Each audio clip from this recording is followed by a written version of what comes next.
Hello everyone, स्वागत है आपका आपके अपने चैनल परफेक्ट फार्मेसी पे। मैं हूं सुनीता कंवर और आज की वीडियो के अंदर हम लोग डिस्कस करेंगे हमारा जो 5th सेमेस्टर का सब्जेक्ट है फार्मास्यूटिकल जूरिस्प्रूडेंस, इसके important questions with answers. And आज के वीडियो के अंदर हम लोग जो 2 मार्क्स वाले क्वेश्चंस है वो डिस्कस करने वाले एंड यूनिट वाइज हम लोग डिस्कस करेंगे।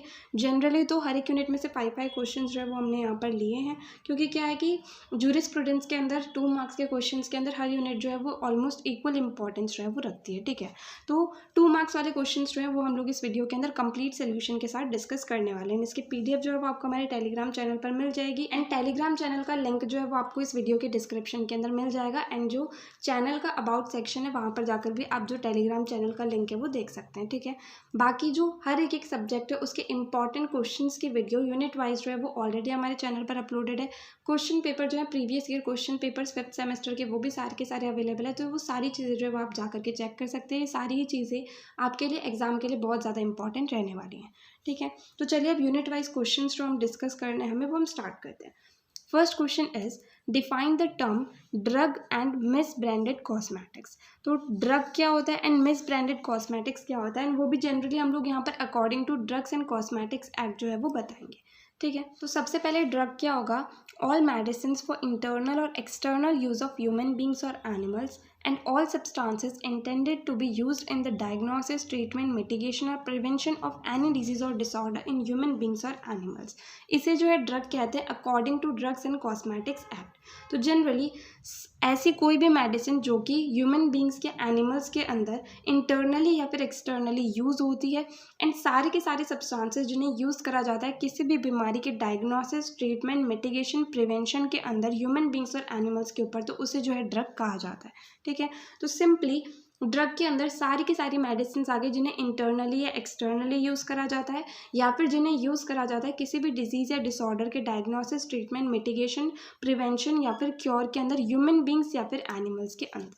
ठीक है, नेक्स्ट मिस ब्रांडेड कॉस्मेटिक्स क्या होता है? तो इसकी जो है अलग अलग डेफिनेशन है according to drugs and cosmetics act. तो सबसे पहले कोई भी ऐसी कॉस्मेटिक जिसके अंदर एक ऐसा कलर प्रेजेंट है जो कि प्रिस्क्राइब्ड नहीं है, या फिर कोई एक ऐसी कॉस्मेटिक जो कि प्रिस्क्राइब्ड मैनर के अंदर लेबल्ड नहीं है, या फिर ऐसी कॉस्मेटिक जिसका लेबल या फिर कंटेनर या कोई भी चीज़ उससे रिलेटेड जो है उसके ऊपर ऐसी स्टेटमेंट लिखी हुई है जो कि गलत है या फिर वो लोगों को मिसलीड कर रही है, तो इन सबको जो है मिस ब्रांडेड कॉस्मेटिक कहा जाता है।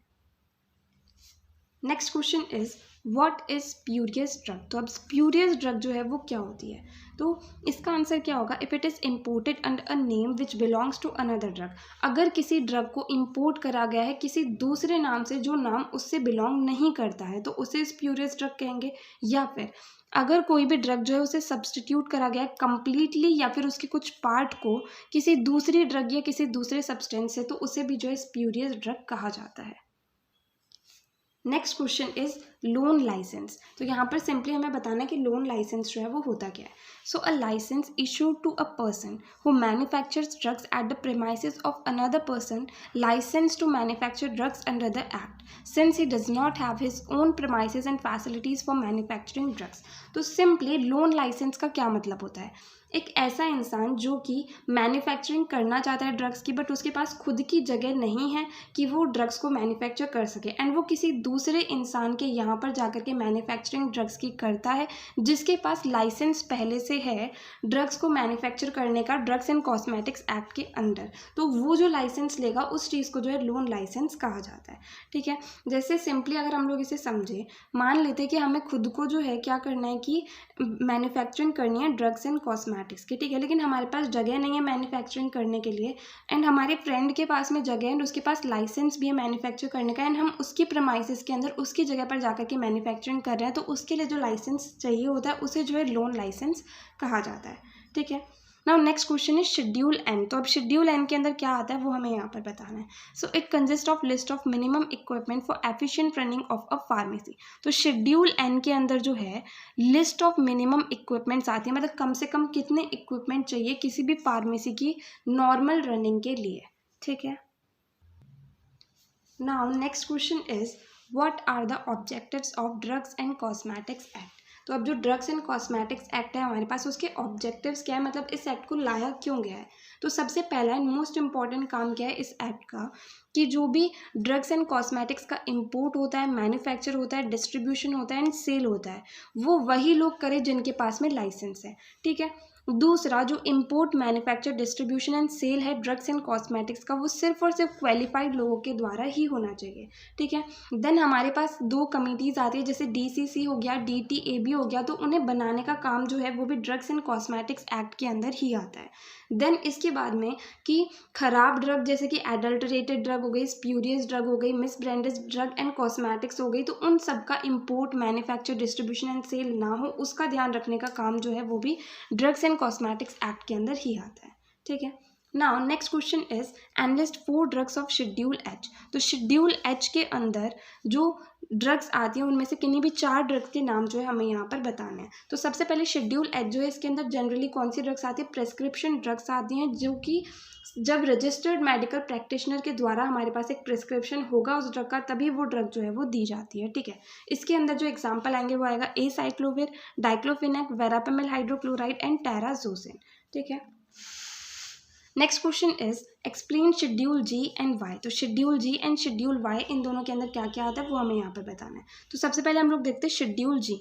सो it consist of list of substances to be used only under medical supervision and which are to be labelled accordingly. तो शेड्यूल जी के अंदर जो है ऐसे सब्सटेंसेस की लिस्ट आती है जिन्हें डॉक्टर की गाइडेंस के बिना कभी भी यूज़ नहीं करना होता, मेडिकल सुपरविजन के अंडर ही उन्हें यूज़ करा जाता है। ठीक है। एंड इन्हें अकॉर्डिंगली लेबल करा जाता है, मतलब लेबल के ऊपर साफ साफ लिखा जाता है कि इस ड्रग को डॉक्टर की परमिशन के द्वारा ही लिया जाए।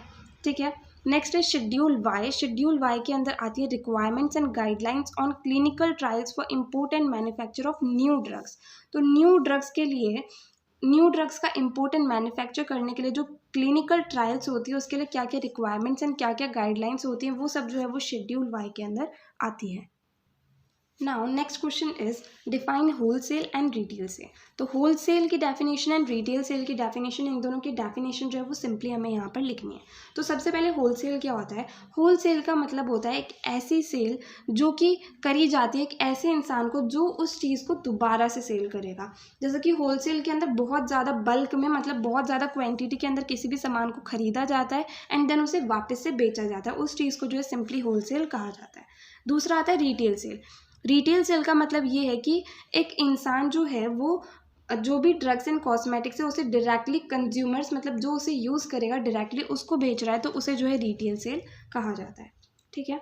Next question is enlist members of DCC। तो ड्रग्स कंसल्टेटिव कमेटी जो है DCC, इसके अंदर कौन कौन से मेंबर्स होते हैं उसकी लिस्ट जो है वो हमें यहाँ पर बतानी है। ठीक है।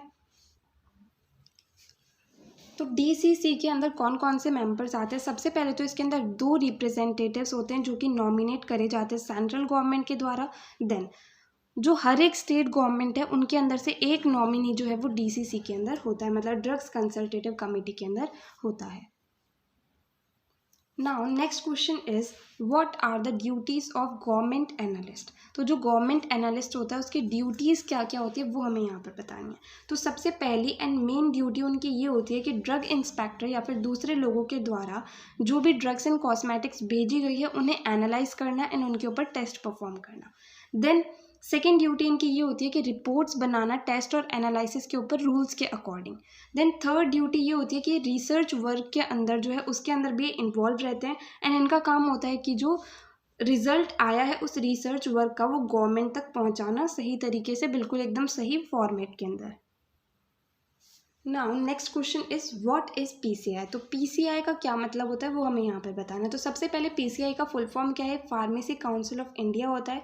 जब फार्मेसी एक्ट जो है वो निकाला गया था उस टाइम सेंट्रल गवर्नमेंट के द्वारा जो है फार्मेसी काउंसिल ऑफ इंडिया बनाई गई थी। ठीक है। अब जो ये फार्मेसी काउंसिल ऑफ इंडिया होती है हर 5 साल के अंदर इसे दोबारा बनाया जाता है।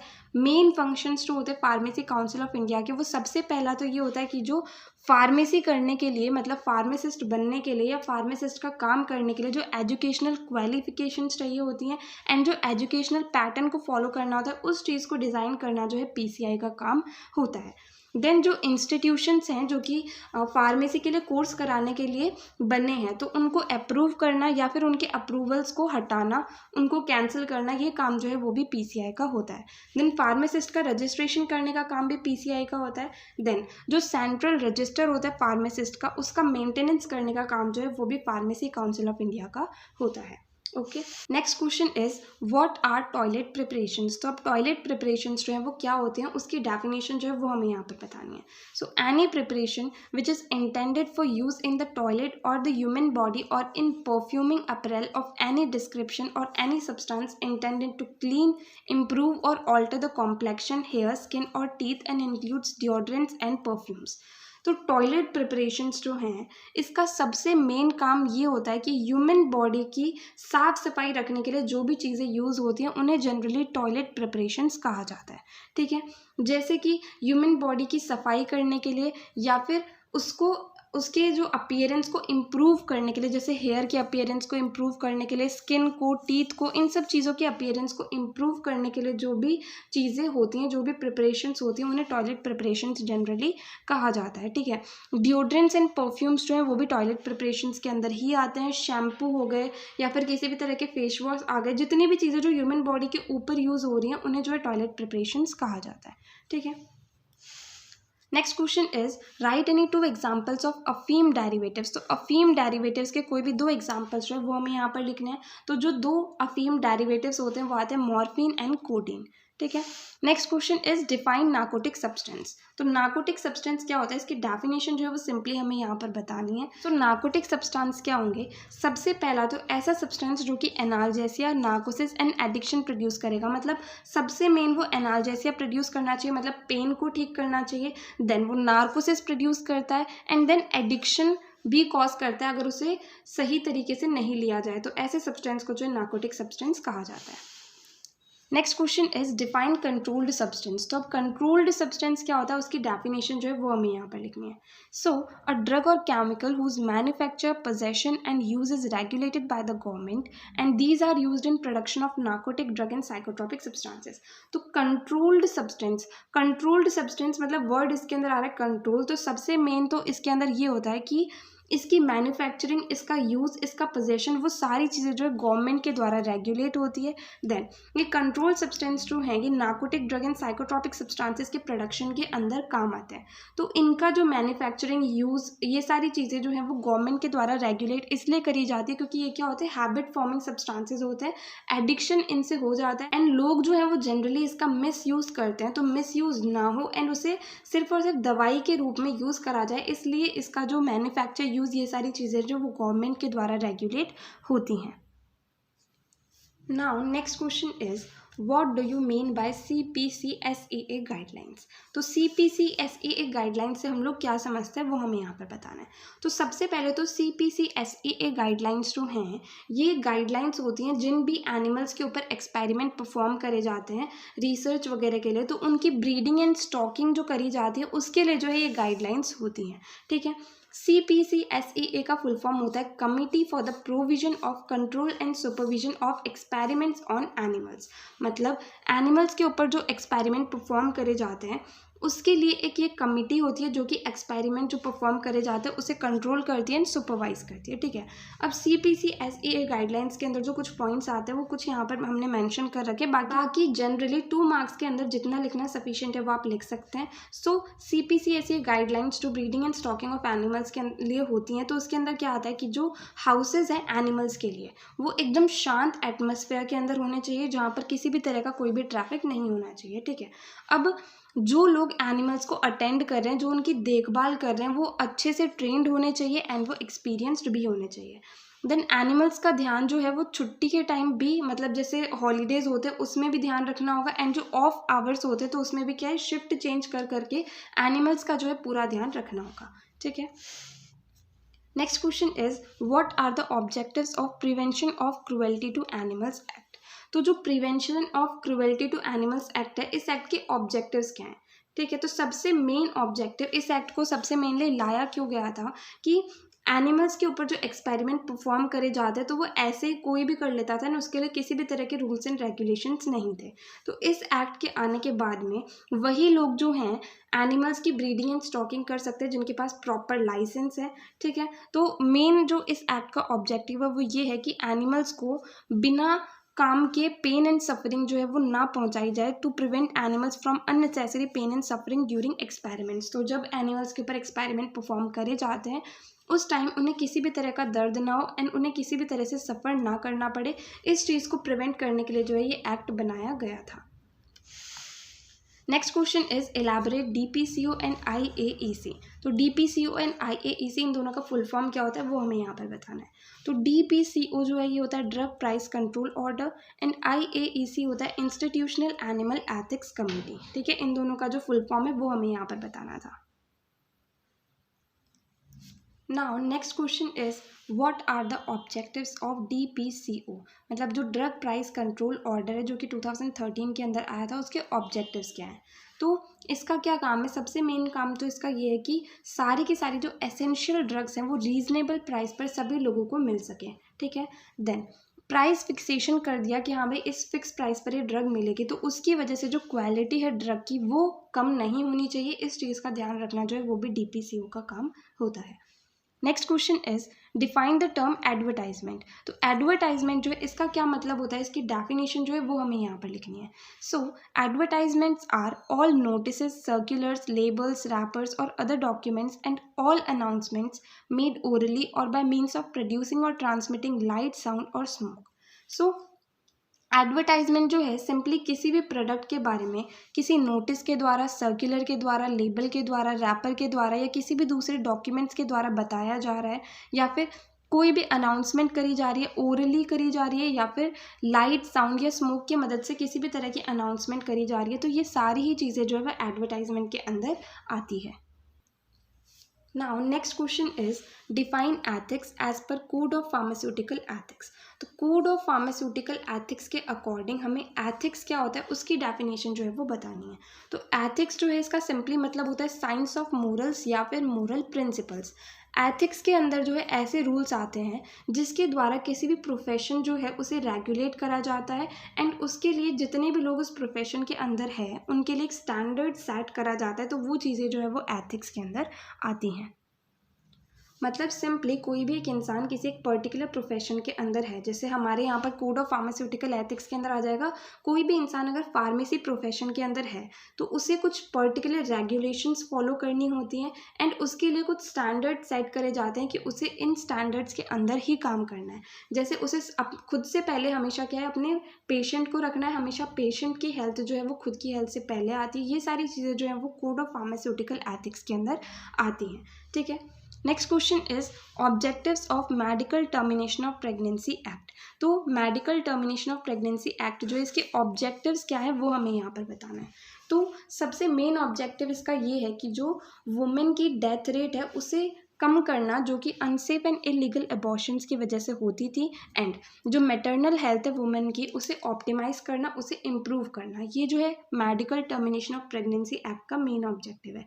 देन इसके अंदर एक पॉइंट ये हो रहा था कि जो प्रेगनेंसी का जो टर्मिनेशन करा जाता है वो सिर्फ और सिर्फ रजिस्टर्ड मेडिकल प्रैक्टिशनर के द्वारा ही करा जाना चाहिए। Next question is what is RTI act. तो RTI एक्ट जो है ये क्या है उसके बारे में हमें बताना है। तो RTI का मतलब होता है right to information. So right to information is an act of parliament of India which sets out the rules and procedures regarding citizens right to information. It promotes transparency and accountability in the working of every public authority. तो right to information जो है ये एक act है जो कि parliament of India के द्वारा बनाया गया है, जिसके अंदर रूल्स एंड प्रोसीजर्स जो हैं वो सेट करे जाते हैं जो जनरल सिटीज़न है उनके राइट टू इन्फॉर्मेशन के लिए। मतलब हम जो जनरल सिटीज़न है उनके पास किस किस इन्फॉर्मेशन का सिंपली राइट है, मतलब हमारे पास वो सारी इन्फॉर्मेशन होनी चाहिए, या फिर अगर हम किसी को बोले कि हमें इसके बारे में, इस चीज़ के बारे में इन्फॉर्मेशन चाहिए तो वो हमें मिल जाए, वो जो है वो राइट टू इन्फॉर्मेशन के अंदर आता है। देन कोई भी जो पब्लिक अथॉरिटी काम कर रही है तो उसके अंदर जो है ट्रांसपेरेंसी एंड अकाउंटेबिलिटी को प्रमोट करने का काम जो है वो होता है राइट टू इन्फॉर्मेशन एक्ट का, ठीक है। Next question is define IPR। तो IPR क्या होता है, इंटेलेक्चुअल प्रॉपर्टी राइट्स होता है, तो इसकी डेफिनेशन जो है वो हमें यहाँ पर लिखनी है। So all the rights originating from the legal protection granted to the possessors, creators of intellectual property to employ, trade, allocate, rent out or authorize the precious possession to someone are generally referred to as intellectual property rights. तो ऐसे सारे के सारे rights जो कि legal protection जिनको चाहिए होता है, मतलब जैसे किसी भी इंसान ने किसी भी आइडिया को इन्वेंट करा या कोई भी म्यूज़िक जो है नया नया अपलोड करा, तो मतलब कोई एक पर्टिकुलर इंसान ने कोई भी चीज़ दी, अब उस चीज़ को कोई दूसरा इंसान उसकी परमिशन के बिना ना यूज़ करे, मतलब एक लीगल प्रोटेक्शन जो है वो उसे मिल जाए, तो उस राइट को जो है इंटेलेक्चुअल प्रॉपर्टी राइट कहा जाता है। जैसे कि इसके अंदर पेटेंट आते हैं, कॉपीराइट आते हैं, ट्रेड मार्क आते हैं, ट्रेड सीक्रेट्स आते हैं, इस तरीके से अलग अलग चीज़ें जो है वो इंटेलेक्चुअल प्रॉपर्टी राइट्स के अंदर आती हैं। ठीक है, next question is define patent. तो अब पेटेंट क्या होता है? An exclusive and absolute right granted to the owner और inventor of an invention to create, utilise, produce and market the invention is termed as patent.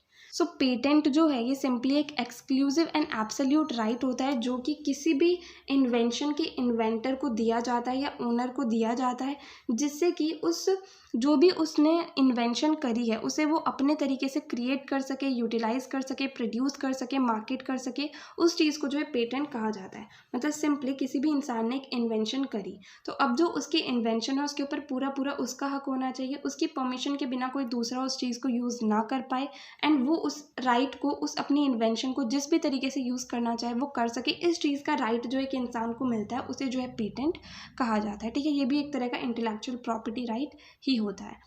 तो यहाँ पर हमें जो फार्मास्यूटिकल जूरिस्प्रूडेंस के अंदर जितने भी जो questions, important questions with answers discuss करने थे वो कंप्लीट होते हैं। अगर आपको इस वीडियो के अंदर कहीं भी कोई भी डाउट है तो आप कमेंट सेक्शन में पूछ सकते हैं, एंड अगर आप नेक्स्ट वीडियो किसी भी पर्टिकुलर टॉपिक पर चाहते हैं तो आप कमेंट सेक्शन में बता सकते हैं। एंड अगर आपको ये वीडियो हेल्पफुल लगे तो प्लीज़ आप इस वीडियो को लाइक करना, अपने फ्रेंड्स के साथ भी शेयर करना और चैनल को सब्सक्राइब करना। थैंक यू सो मच इस वीडियो को एंड तक देखने के लिए एंड चैनल को सपोर्ट करने के लिए।